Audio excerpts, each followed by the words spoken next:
नंदन coaching zone, कैसे हैं आप सभी लोग। इसके पहले की वीडियोज़ में मैंने आपको हिंदी के बहुत ही इम्पॉर्टेंट टॉपिक अलंकार के बारे में बताया है, जिसमें मैंने आपको बताया है कि अलंकार जो है कितने प्रकार के होते हैं। जिसमें मैंने आपको बताया कि अलंकार मुख्यतः 3 प्रकार के होते हैं: शब्दालंकार, अर्थालंकार और उभयालंकार।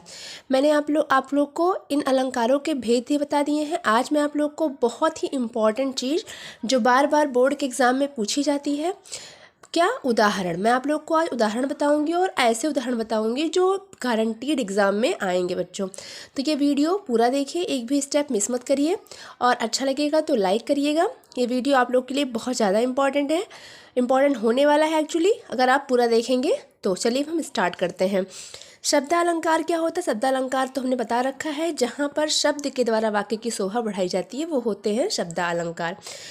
इसमें 3 अलंकार मुख्य हैं जो आपके सिलेबस में हैं और आपके बोर्ड एग्जाम में ज़रूर आएंगे। तो वो अलंकार हैं अनुप्रास अलंकार, यमक अलंकार और श्लेष अलंकार। जिसमें मैं सबसे पहले बताऊंगी आप लोग को अनुप्रास अलंकार के बारे में। देखिए, अनुप्रास अलंकार क्या होता है? जहाँ काव्य में एक ही वर्ड की आवृत्ति बार बार हो। आवृत्ति का मतलब वो वर्ड बार बार आता रहे, बार बार आता रहे, तो उसे कहते हैं हम आवृत्ति। जैसे उदाहरण देखते हैं, रघुपति राघव राजा राम। इसमें देखिए रा वर्ड जो है, इसकी आवृत्ति कितनी बार हुई है बच्चों? 4 बार हुई है। इसकी आवृत्ति कितनी बार हुई है? 4 बार हुई है। तो हम कह सकते हैं कि यहाँ पे कौन सा अलंकार हो सकता है? यहाँ पे अनुप्रास अलंकार हो सकता है। एक बार में देख करके आप पहचान जाओ कि कौन सा अलंकार है। जब बार बार किसी एक ही वर्ड की आवृत्ति हो तो वहाँ पर हम कहते हैं कि अनुप्रास अलंकार है। जैसे चारु चंद्र की चंचल किरणें, यहाँ पर भी क्या है? अनुप्रास अलंकार है। ठीक है, तो जहाँ पर कोई वर्ड या कोई शब्द बार बार आ रहा है वहाँ पे आपको समझना है कि ये क्या है? यहाँ पे अनुप्रास अलंकार है। सॉरी, शब्द नहीं, केवल वर्ड आएगा, वर्ड की आवृत्ति। वर्ड मतलब अक्षर होता है। ठीक है। अच्छा, जैसे तट तरड़ी तरुवर तमाल बहुछाई, ये वाला उदाहरण भी होता है अनुप्रास अलंकार का। तो इस प्रकार से बहुत सारे उदाहरण जिसमें कोई एक ही वर्ड बार बार आया हो, वहाँ पर हमें समझना है कि अनुप्रास अलंकार होता है। दूसरा देखते हैं बच्चों हम यमक अलंकार। एक्चुअली मुझे थोड़ा जुकाम है तो डोंट माइंड फॉर दैट। यमक अलंकार देखते हैं, जहाँ पर देखिए अनुप्रास में एक ही वर्ड बार बार आ रहा था बच्चों।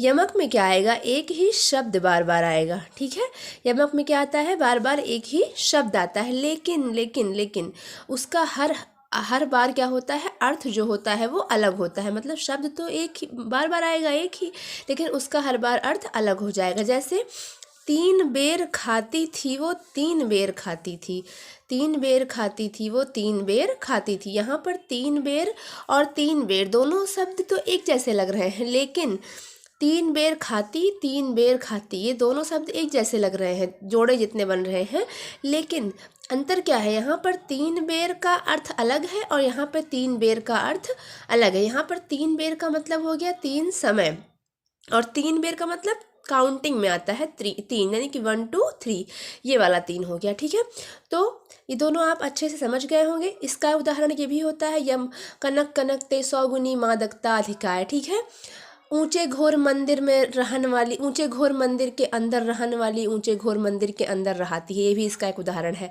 तो मैं आप लोगों को एक साथ 3 उदाहरण बताते हुए चल रही हूँ। मैंने इसका भी 3 उदाहरण बताया और इसका भी 3 उदाहरण बता दिया बच्चों। अब हम समझते हैं अगला अलंकार, जो कि हमारा श्लेष अलंकार। श्लेष अलंकार मैंने पिछले वीडियो में बताया था, इसका अर्थ होता है चिपकना। जैसे एक ही शब्द से कई चीज़ें चिपकी हुई होती हैं तो उसका मतलब क्या होता है? कई सारे अर्थ होते हैं, तो उसका वहाँ पे कौन सा अलंकार होता है? श्लेष अलंकार। जैसे शब्द एक ही बार आए लेकिन अर्थ अनेक हों।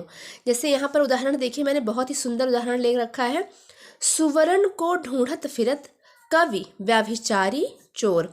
अब यहाँ सुवर्ण क्या है?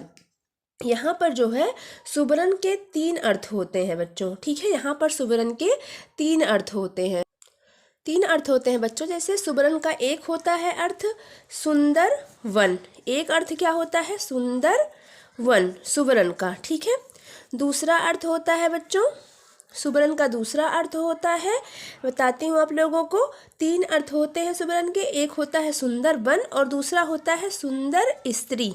दूसरा क्या होता है? सुंदर स्त्री। और एक अर्थ होता है सुवर्ण का सोना, एक अर्थ क्या होता है? सोना। तो देखिए, सुबरन को ढूंढत फिरत, मतलब सुबरन को 3 लोग ढूंढ रहे हैं। कौन? कवि सुंदर वन ढूंढ रहा है कविता करने के लिए, व्यभिचारी सुंदर स्त्री की तलाश कर रहा है, और चोर क्या ढूंढ रहा है? सोना। यानी कि एक ही शब्द पर 3 चीज़ें डिपेंड करती हैं, इसके 3 अर्थ निकलते हैं जो इन तीनों को सेटिस्फाई यानी कि संतुष्ट करते हैं। कवि सुंदर वन की तलाश करता है ताकि वो अच्छे माहौल में कविता लिख सके।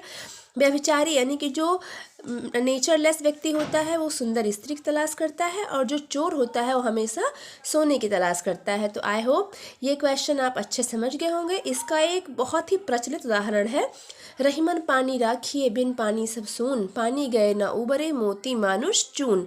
ये भी एक इसका उदाहरण है बच्चों। तो मैंने आपको हर एक अलंकार के 3-3 उदाहरण बता दिए हैं। इसको आप अच्छे से वीडियो को पूरा देखिए और समझिए। थैंक यू बच्चों, कीप लर्निंग।